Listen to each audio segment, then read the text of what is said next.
let's go over Silver Fox evaluation with the wonderful Mr. Frijoles because, I kind of threw him in a cage so he could grow out and I could ignore him.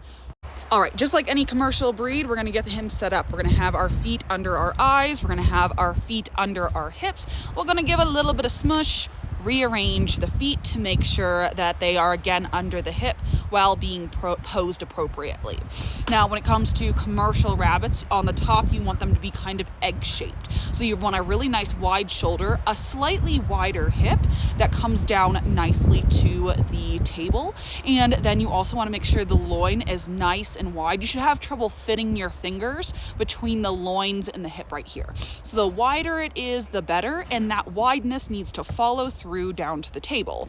You also want them to have about 2 fingers on the shoulder, about 3 fingers on the midsection up into a high point that should be about by the hips, and then it must kind of turn sharply to go down over. Now, the next biggest thing on silver foxes is their fur. Their fur needs to be a standing quality. So when you pet the fur back, it needs to stay standing. Even though the wind is going this way, you can still see that the fur is attempting to stay standing and upright. Let me show you from a side view if we can get this wind to stop. So if you look at Frijoles here, see how his fur is still standing up? And then when it comes to length, right? I like the length to be at least 2 fingers taller than my fingers, or slightly longer. Not quite Angora, you don't want it that fluffy, but you do want some length and some nice standing quality, because if it's too short, right, it's really hard to see the standing quality of it, and it almost looks rollback. These furs, the reason why silver fox are so great for furs is because their fur is a bit longer and more plush than a lot of other commercial rabbits. Now, the next thing is evenness of silvering. I will argue with everybody that it is more important that your silver fox is even of silvering than it is correctly silvered. Within moderation, of course.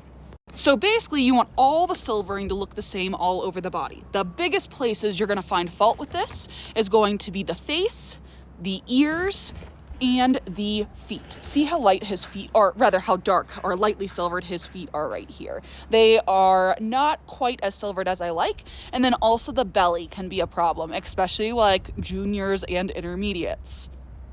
Is you a teddy bear today? She's a floppy boy. And then we get into how silvered they are. So Frijoles here is over silvered.